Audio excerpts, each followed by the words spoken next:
Okay, right. Okay, so welcome back. So we have a share this week and next week, and then Sam Gedalia. It's going to be about the same time. I mean, I have to give share, but I think we'll see. Play it by ear. It's about the same time. Now, when is the time is out? Probably about now, no? Yeah. It's going to be a bit tricky. And then the Yom Kippur. Okay, we'll play it by ear. We'll play it by ear. This time of year, we'll play it by ear. What, Yom Kippur? Yeah, okay. All right. Well, we'll do what we can. Okay, so we're gonna finish let's try and see if we can get to the Mishnah. We did stop at a stopping place, which is quite important, especially when you're for such a long gap. We are up to Mem. 1 second. Yeah, Mem. That's right. Mem on base. Yes, Mem on base with 2 dots, halfway through the Amud, which actually is most of the Amud because most of the Rashbam was on the previous sugya. The most important thing that you need to bear in mind for this sugya, from what we learned previously, was the concept of modah. Modah is a very interesting concept. Modah actually, like the modern Hebrew word as well, or the newspaper, hamodia, is to inform. Modah is, right? I think in modern Hebrew as well. No, modi'in is information. No, they have like a thing, and that's yeah. Anyway, that's how it is. So it's yeah. So modah is where a person is about to get involved in something, a sale, a get, anything, and they claim to be under duress, or they think they're going to be under duress, to forced to do something. So what they do, clever thing, they go in front of Eidim beforehand, and they make a declaration that they are modia, they inform the Eidim.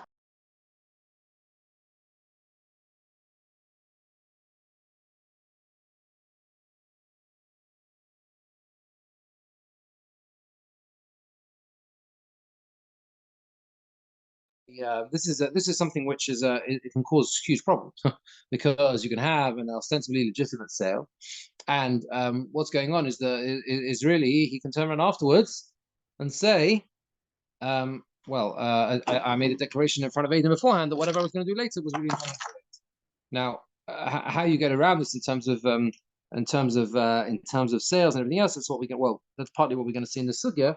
One thing we discussed previously was every beis din have to have procedures in place to prevent this happening. This is, as we say, ma'asim b'chol yom. This is done every single get. They do this. They require the parties to do what is called bittul modah, which means, and it leaves, I think, some people very nonplussed and perplexed as to what's exactly going on. But if you think about it, the logic is very straightforward. And they basically make them say verbally that they are canceling and nullifying any statements they may have made before they arrived in beis din, declaring that they were under duress or they didn't want to do it. So they nullify all of that before they do the get. That's bittul modah. Pardon? Isn't that catch-22? Well, it's sort of. Yeah. No, but the point is, the point is that it's a little bit like a game of tennis almost. So, they're like, okay, I'm staking my claim as that I didn't really mean it, and then we're gonna the move to counter that, right? Like the shot backwards is to sort of make a public declaration in front of things that you're nullifying that. Why does the later one override the earlier? Because you're making a clear statement. You're nullifying any earlier pre-declarations you may have made are bottom, null and void. The nature of it is something that you feel is going to be pressured into doing later. That's true, but you can if you make a verbal declaration that you are hereby cancelling anything that you. Again, let's be clear. No one's forcing you to do it. Well, that's the question. That's the question, right? No one's forcing you to do it. It's not so much. It's okay with a get. It's not so much that you're okay. You're not under duress with a get. That's the whole point. Get has to be a free will. No one's forcing you to give a get, right? If you don't want to give the get, don't show up. You are showing up, right? But what do you want? You don't show up if you don't want to give the get, right? People do that unfortunately all the time as well, right? If they don't want to give the get, they don't come to beis din. So he is showing up and he's going to give the get. What does he want to do? He wants to stab her in the back. So he wants to do something in advance, whatever reason, that nullifies the action. So we can stop that. Because if you make a clear declaration, again, if you don't want to do it, don't do it. I think we mentioned this previously. It's not so much a power of beis din. This is how we're setting it up. If you don't want to follow our rules, you don't have to. You can walk away. You can walk away. She won't get her get, but you can walk away. Be a legitimate duress case where a man's forced to give a get he doesn't want to give. No, they can't, because he has to give it barotzen. He has to give it willingly, unless in unusual cases it does happen where he falls into the category of those people that we say kofinoso achiyama rotzani, the famous Rambam, right? You force him until he says, I want to give it. There are cases like that, right? Where al pi din he's mechuyev to give a get, and those cases based in can force, right? How they force is a matter of question, right? But those are the standard cases. You can't be given on. It can't be given on. It can't be forced. No, it can't be given. Can't do it under duress. This is the whole point about the whole thing in the news. You know, there were those who wanted to try. We discussed this, I think, right? Try and make it I think it's now law that a court can impose an order that the get be given. The secular court can impose an order that get be given. It's highly problematic. All Botidin are very worried about it, because you can create a situation where a get is ala halacha is technically not, it's not a situation where Beis Din can force the giving of a get, but a court order means that he is giving it under duress, and if he's giving it under duress, that can nullify the get.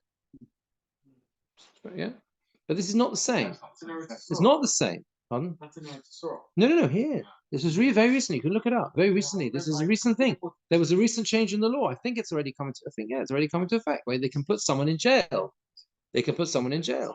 Well, yeah, famous case. That's right. Yeah, but so you can put someone in jail for not giving a get, and that's very problematic. Halachic. It's a whole issue, right? This is the whole issue. Are we saying not like we don't try and do we leave no stone unturned in terms of people who in terms of helping women, but it has to be done up here halacha, because then if it's not, you haven't sold anything. The implications of this, though, if someone gives a get, the woman then goes and remarries, the guy can come back a year later and say, actually, I did it under duress. Well, that's the point. And then what do you? How can that work? No, why should it say? What do you mean did under duress? Well, he said, I actually didn't mean to give the get. No, you can't do that. That's the point. No, but if you don't have this, that's why you need the bittul modor, because otherwise, if you don't mevatel, if you don't nullify any of these declarations, he can bring the eidim. He can bring the eidim at a later date, and they can testify in court that he declared in front of us that he did not want to give the get. That would override. That would override. Well, what? The implications of no. That's the whole point. Well, that's the point. That's the point. We said the fact that's a possibility. That's what we said. We said. That's what we said. We said the Rashbam brings it very clearly. Yeah. No,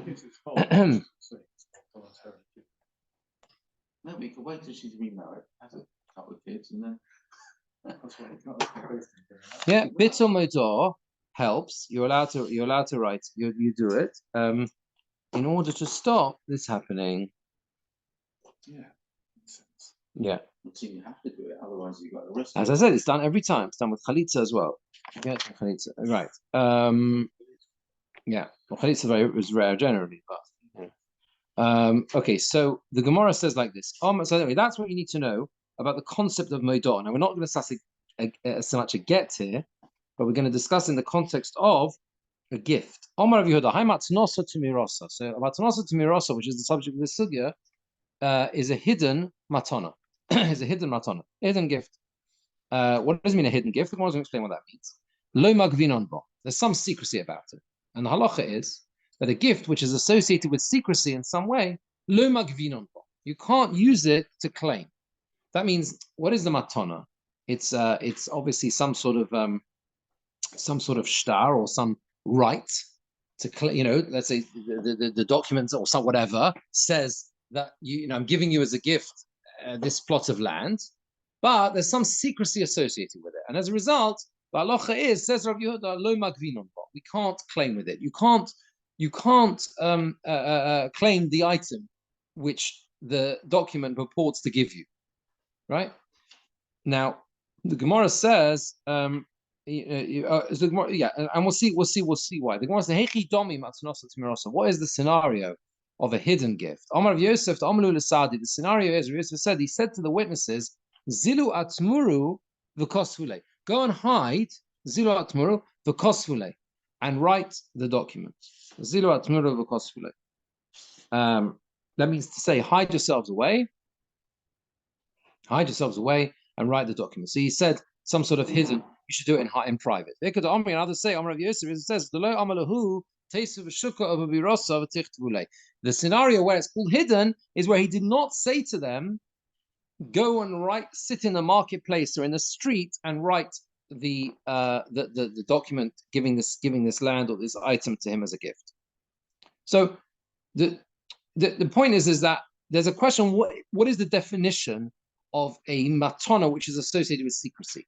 And there were two versions in how Rav Yosef defined this. The first version says that he said to the witnesses explicitly, write it privately, write it secretly. I don't want anyone to know about it. And the second version, no, he didn't tell them to write it secretly. It was the opposite. He just did not tell them to write it in public. Didn't say write it in private, but he did not say write it in public. Okay? That's how it is. Huh? So it seems. And we'll have to come back to that. It doesn't say, but you would it doesn't say. But it was, you can imagine someone wants to give a gift and doesn't want to other people who are expecting. You don't want to publicize it so much because I think the norm we would assume would be land. I think. Yeah. But I don't know if it has to be land. Yeah. Is this different to like just being discreet? Yeah. Well, the problem here is that being discreet itself is problematic, because a level of discretion or the fact you're being discreet and giving the gift shows you've got something to hide. And maybe this land, that's the concern, was really given to someone else. And you're trying to do some shtick to to try and affect I mean, you didn't really, or not that you're trying to affect, you didn't really intend to give it to this guy. You gave it to someone else. You wrote the document. That's your real intention. You already gave it to someone else, and this is not a genuine. The concern is that this is not a genuine sale. That's the concern. That is the concern. Isn't giving gifts potentially problematical if you're not discreet about it? It's puzzling or something like that. Maybe, but we think of gifts like birthdays, right? That's not what it means. Yeah, this gift is like it's like a sale. I mean, like I'm gifting it to you formally. I'm like legally gifting it, right? That's what I'm doing, right? And this is a legal document, and it's a legal process. But at the end of the day, the fact that you've attached to it and associated it in some secretive way means that there's a concern that it's not genuine. It's not genuine, right? That's the concern. And therefore you can't claim it. Yes, which is the big chiddush. There's lots of chiddushim here. Just 1 second. Yeah.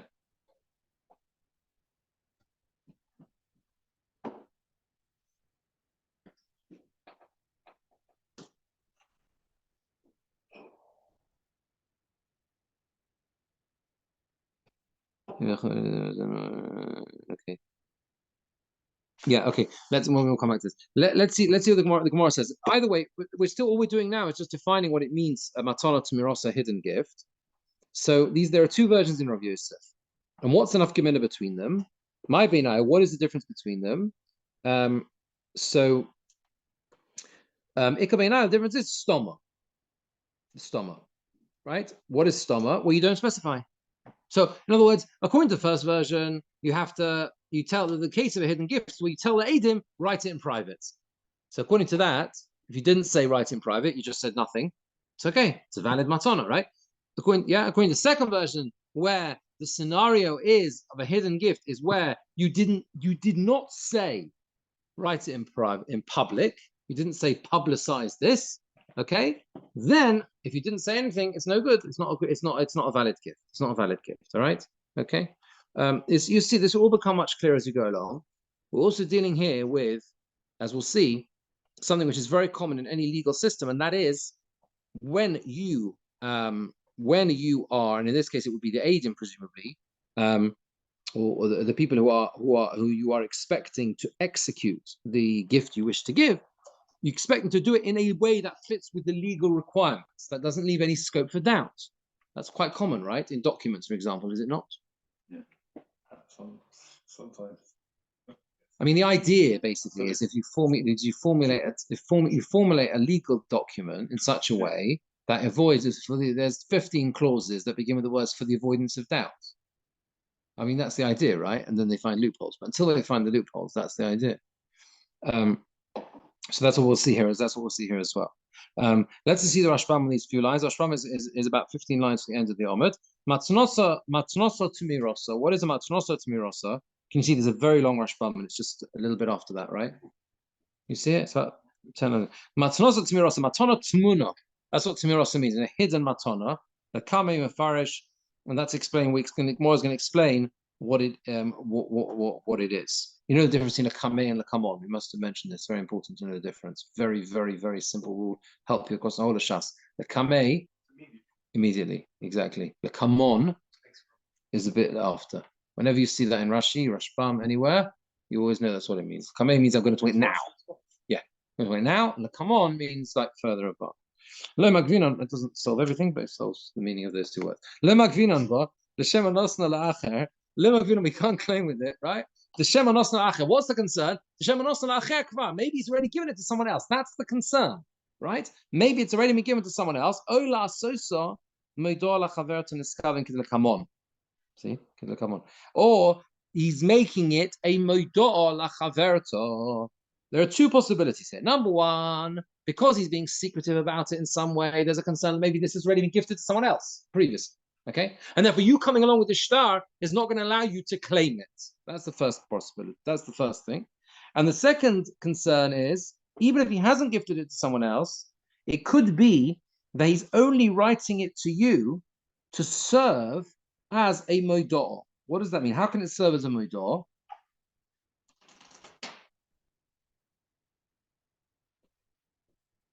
Yeah, think about it. How can it serve as a moidor? When what is a moidor? We explain what moidor is. What is moidor? Declaration. Yeah, you make an advanced declaration that I don't mean to do what I'm going to do afterwards. So maybe what this document was never really, because it was done in this secretive manner, was never really intended to gift it to Reuven.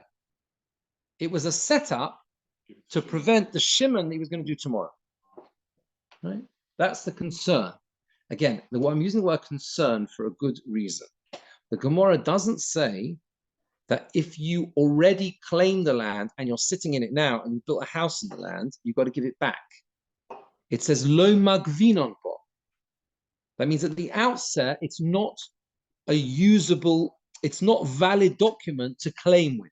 If you show up in Beis Din with something which is defined, which we're still working out how to define it, as a hidden matana, or a matana that was given under dubious circumstances, Beis Din are not going to gift you that gift. They're not going to give it to you.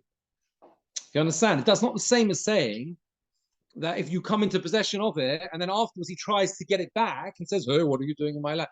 It doesn't mean he's going to have a leg to stand on. But we are not going to lechatchila give you, let you claim on the basis of this potentially dubious document. That is the point.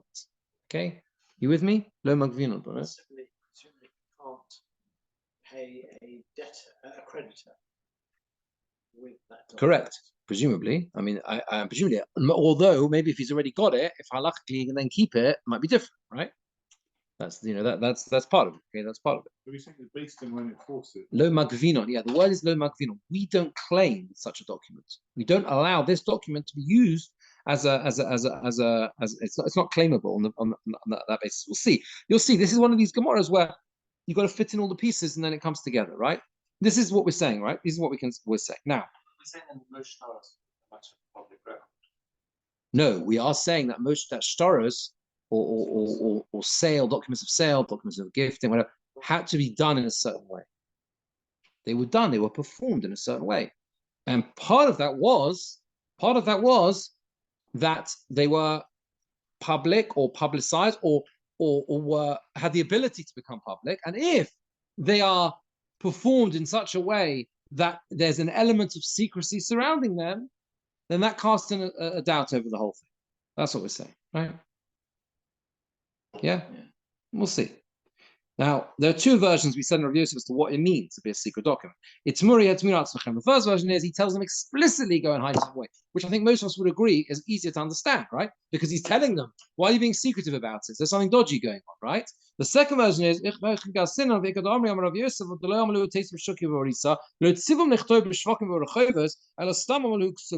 didn't tell them to write in the marketplace in the streets. He just said stam, write it, without specifying where.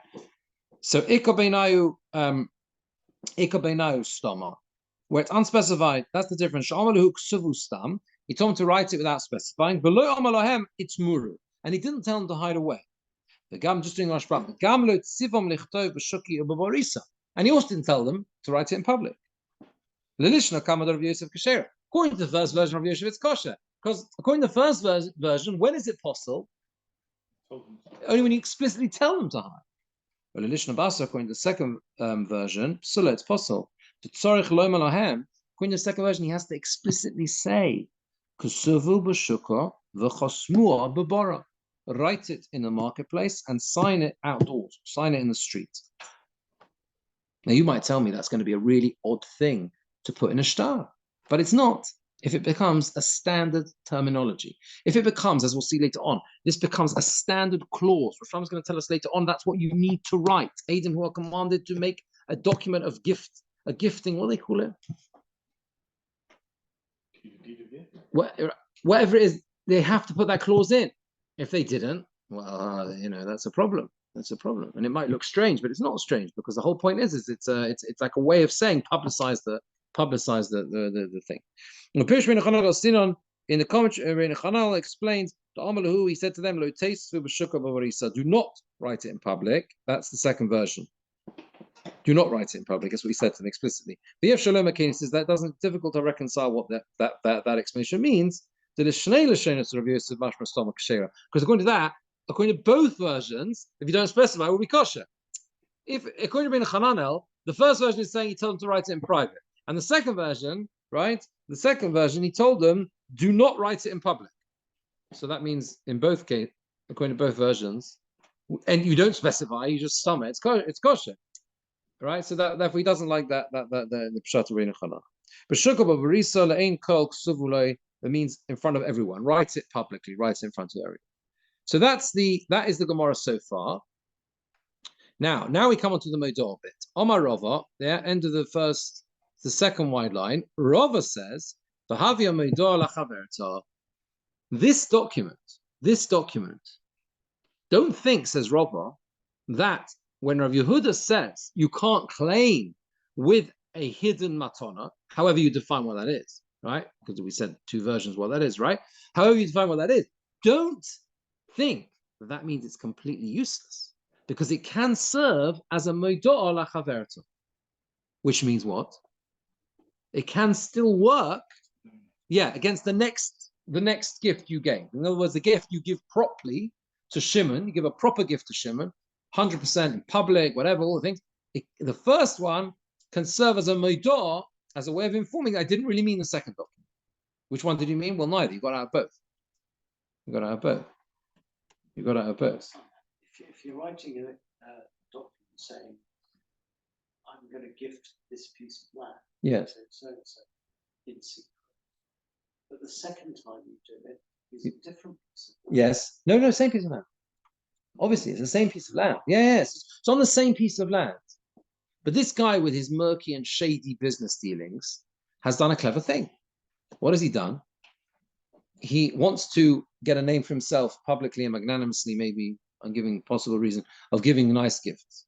So he gives a beautiful gift in public to Shimon. But what Shimon doesn't realize, they have the mass award ceremony, and there's there's 100 people there watching the award. What Shimon doesn't realize is the day before, he gave it as a hidden gift to someone else. Reuven didn't get it because it was a matana tmirosa. It was a hidden gift. And Shimon also doesn't get it because it serves as a modah for Shimon. So Levi, who set this whole scam up, keeps the land. Right?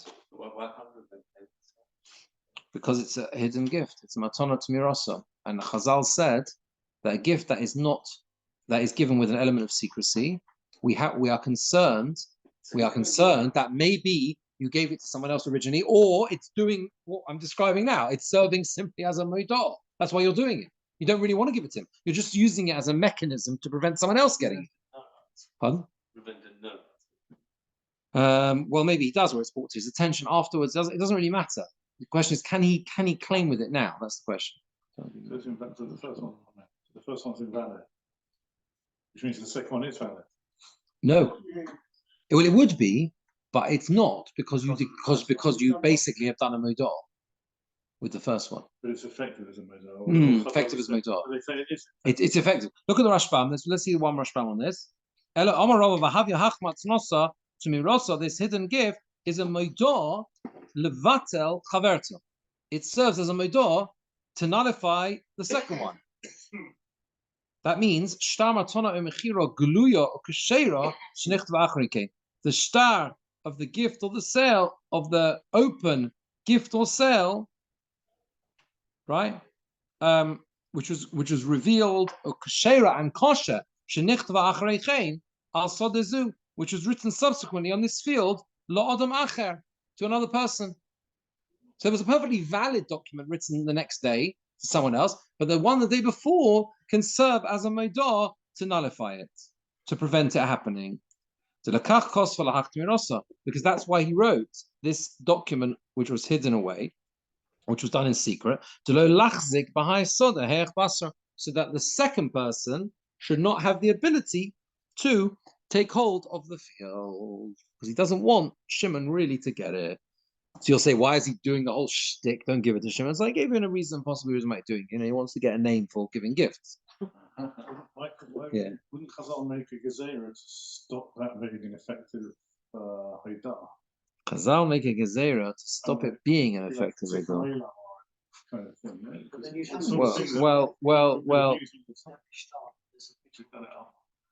Well, the question is, can you do that? Can you do that? Because at the end of the day, there is a simple reading here of his actions, which is more effective. It's a more accurate reading of what he's done. Why did he do this whole thing? Logically, he did this thing because he didn't want, that's what he wanted to do. He wanted to set up in such a way that the second one should not be valid. You see the whole way through this thing, we discussed this before as well. You can ask the same about get. Why did Chazal just institute that a modah doesn't work? Why did they have to institute this convoluted thing where you are mevatel, you nullify modah? The answer is because you do have the power to make a modah. People do have freedom to do that. Witnesses are powerful, and you can get up and say, that it's you can do that. You can say in front of witnesses. Why not? Yeah. So this is how it is. So now there's a fascinating incident that the Gemora wants to try and work out what the source for Rava's statement was. So Rava says that it serves as a modah lachaverta. It can serve as a thing and nullify the second one. But the Gemora says it's not so clear where we inferred Rava said that. Rava didn't say it clearly. It was an inference made on a case that came in front of Rava. Omar of Papa, how the Rava love beferishit. But this statement of Rava was not said explicitly. It was said by inference. It was just inferred from another case of Rava. And the Gemara is going to try and therefore disprove this. The Gemara wants to say is going to get to a place where we can say that actually these hidden gifts are invalid, like they're not valid. They're not. If it's not a valid gift, it also doesn't serve as a modah either. Because the Gemara is going to say the whole source for it serving as a modah is dubious. Why? Because what was the case? This statement of Rav wasn't said explicitly. It was just said by inference. What was the inference? Was a certain man. He went to marry a woman. She said to him, she says, if you write a document that all your property is given over to me, I'll marry you. I get to these cases, those who learning Dafyomi, second parak of Kedushin is full of these type of things. We had a bit at the beginning as well, the first parak as well. Yeah. But you make all these sorts of conditions. So she's a clever woman. She sees that he wants to marry her. She realizes that if not now, then never. And she says to him, no problem, happy to marry you, as long as you write clearly that you're giving all your property to me. And if not, I'm not going to marry you. Ozal Kosfole, he was besotted with her. So Ozal Kosfole, Kosfelo, Lakulu Nixi. He went and wrote to her all his property. He gave it all away. Also, Bray Kashisha, his elder son, came along. Amalei said to him, what about me? His older son, he had an older son from a previous marriage. He came along and said, what about me? What are you doing? You're giving away all the property to this new woman. What about me? Amalu, he said to Amalu the Sadi, so he said to the witnesses, Zilu atmuru be'eva yamina, go and hide in Eva Yamina, which was the name of a place, the kosfule, and write the document to him. What does that mean? What does that mean? That means to say, before she gets it. Who's writing the witnesses, the Eidim. That means before the shtar is actually written to the woman. Before the shtar is actually written to the woman. Right? Yeah. What he did was, I mean, it seems to be that he Ozal Kosov, he hadn't actually written it yet. He went to write it or whatever, right? Right? And his son comes along and says, what are you doing? I'm going to lose everything. So, you can't do that. So what he did was he tried to nullify both, exactly similarly this type of case. He asked the Eidim to hide away and write the property and write a document. The property was being gifted to the oldest son, but privately, secretly. And the point is, was that they came in front of Rava. Amalahu, he said to them, Lo markona, lo markona. Neither one acquires it. Neither the oldest son, because it was done in private, and neither the woman he wishes to marry, the second wife, because it's a modah for the first.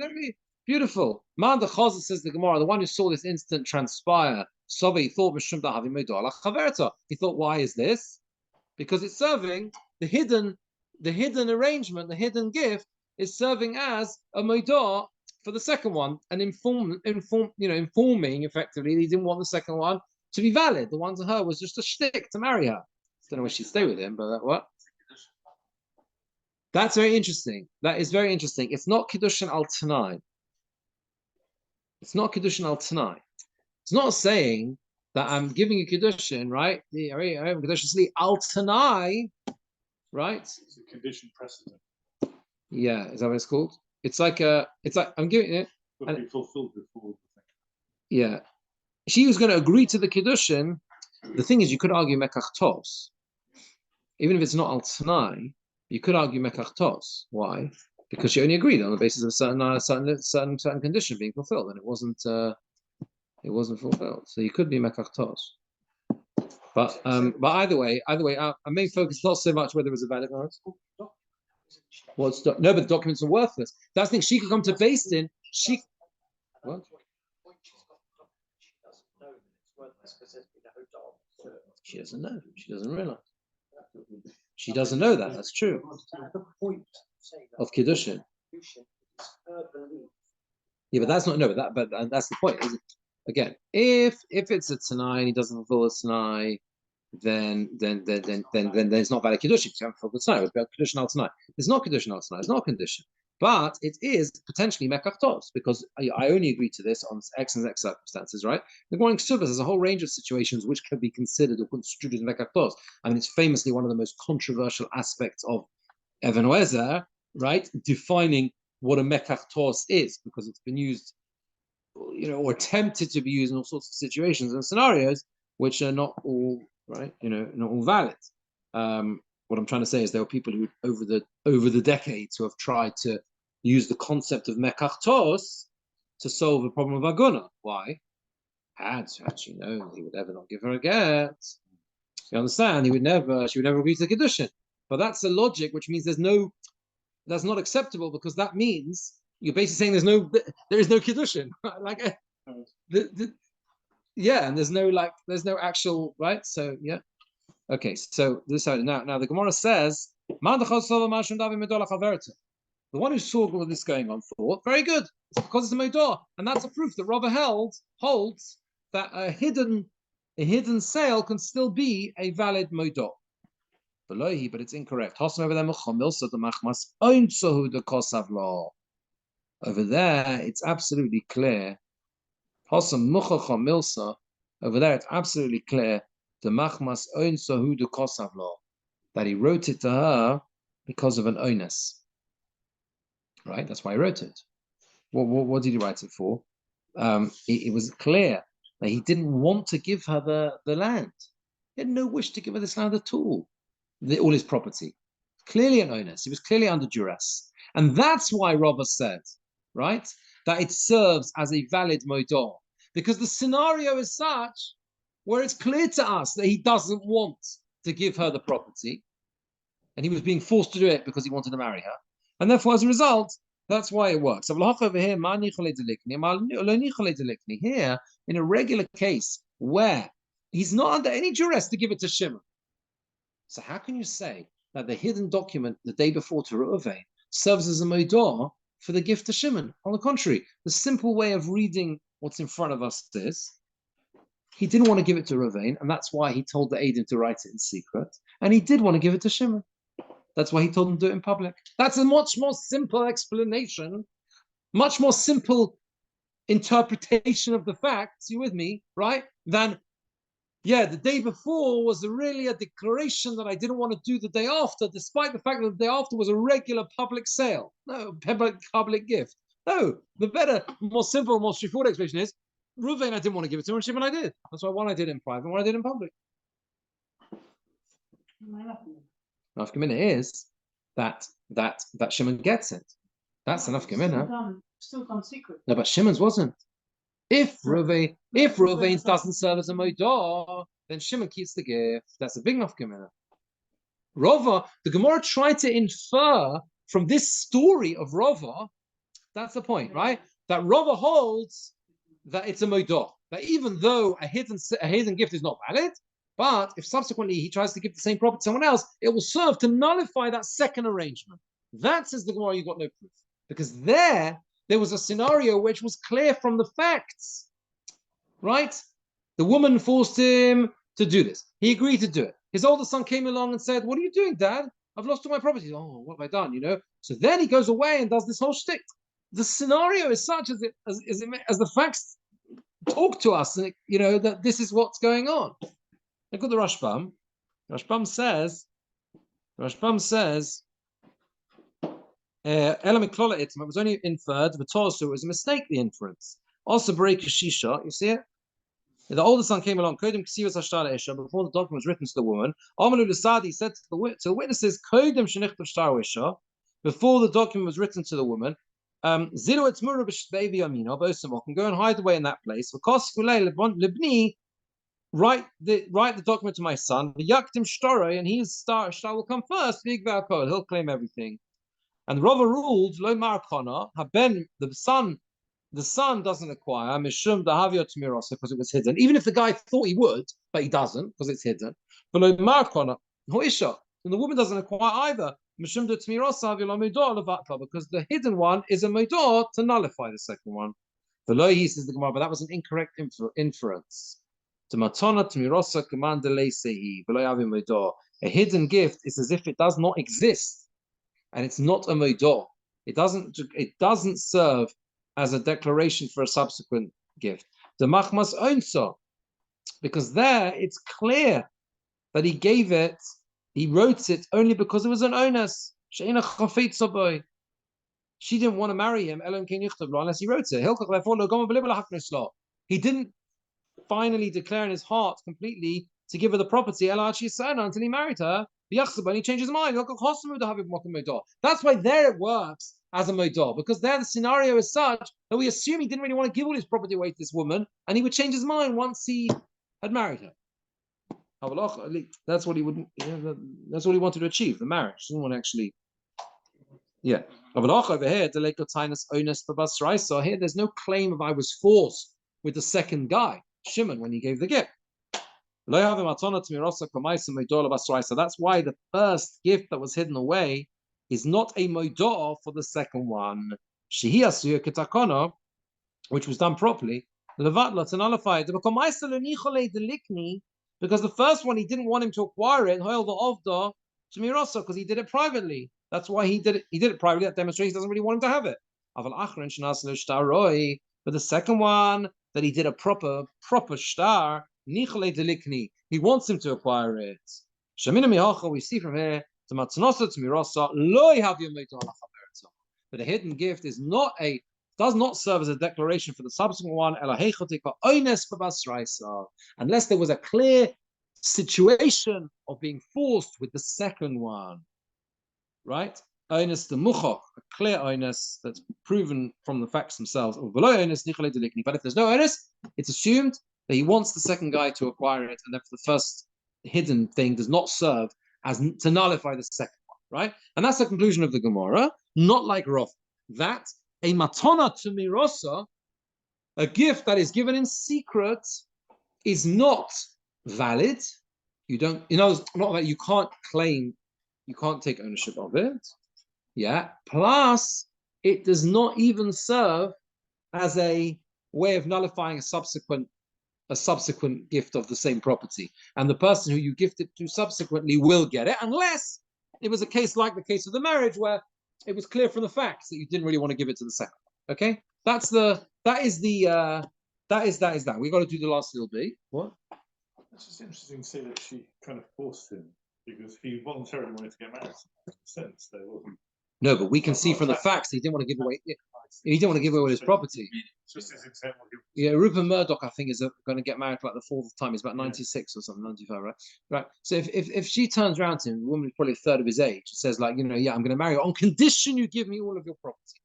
Doesn't really want to give it. Come on, just wants to marry. No, not a good mosh.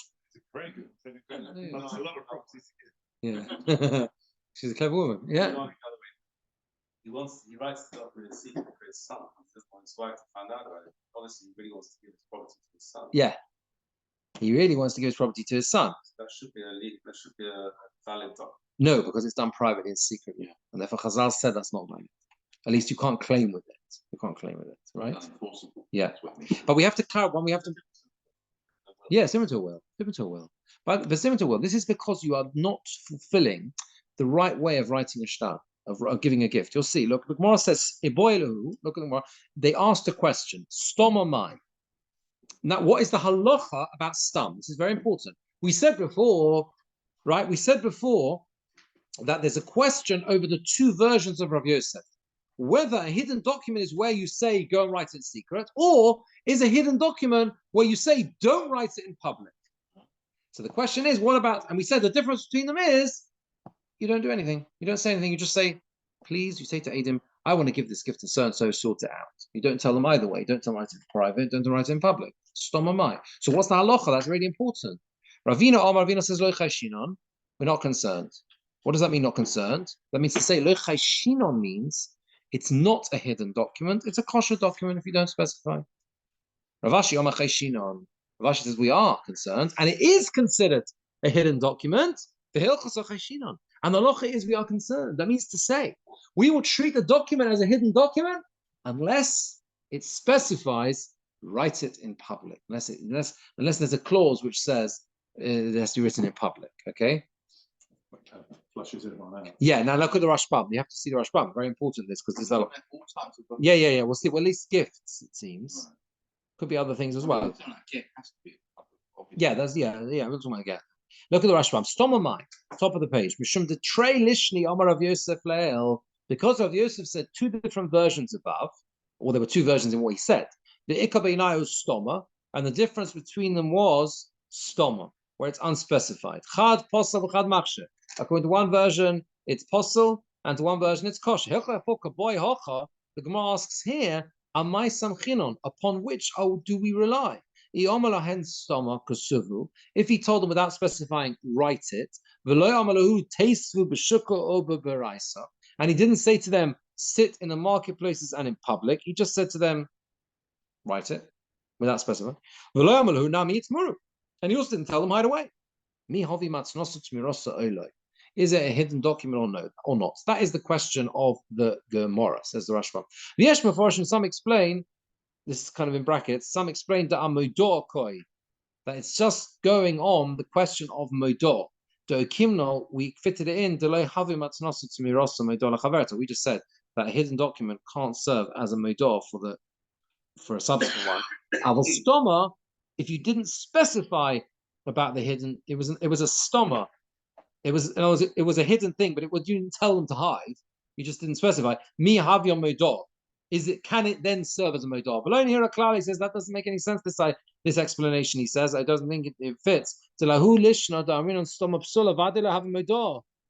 that version that we said stoma psula, that a stoma, according to the version that says a stoma is possible without specifying it's possible, right? Vada lo havya modor.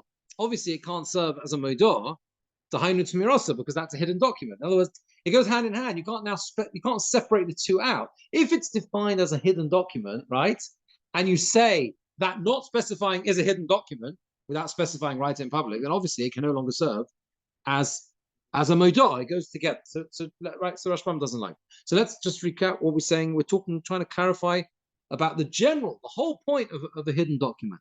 In a scenario where you didn't say anything, you didn't say hide, and you didn't say I'm public, is it valid or not? And on that we have a machlokas. You with me? Right? So Ravina says lo chashina. By the way, Ravina and Ravashi.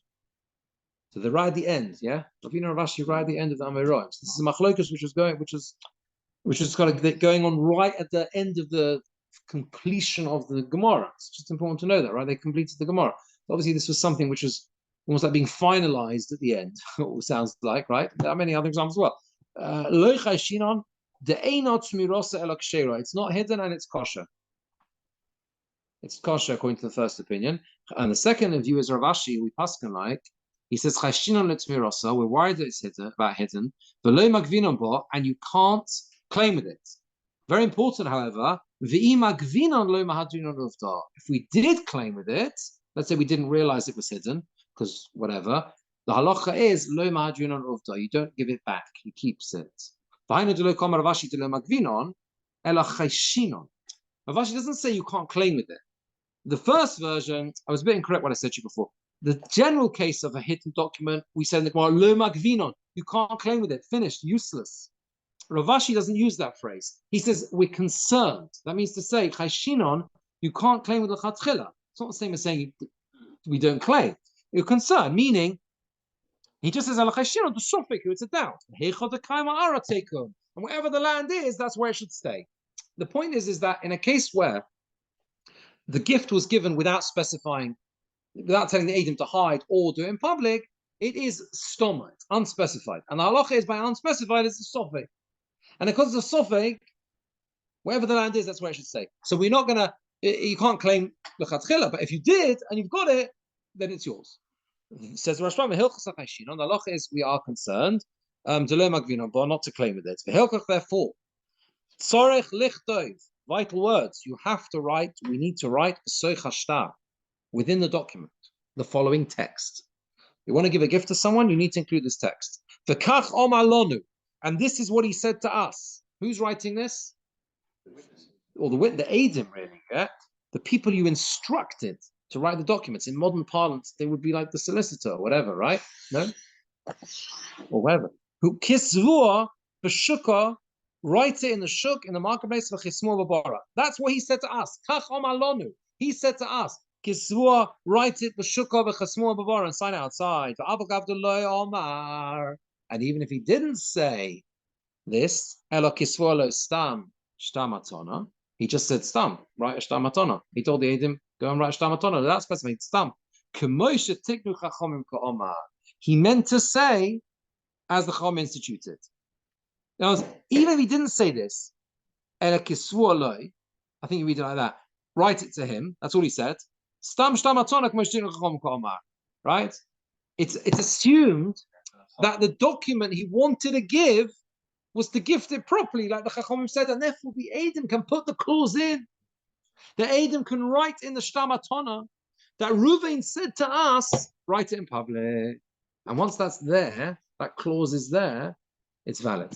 And that's how you get around it. You understand? That fits all the pieces together. That's how we solve this problem. Because the big problem hanging over this sugya, right, is you're going to mess up loads of perfectly valid gifts and whatever. Because, you know, who's going to remember that you have to tell the Eidim, you with me, to like write it in public? Like, it's a funny thing to do. Like, to make sure you write this in the street. Everyone's going to remember to do that. The answer is no. You're going to instruct Eidim to write a document of gift to Reuven. Is going to instruct the Eidim, write a document of gift to Shimon. Right? What do the Eidim do?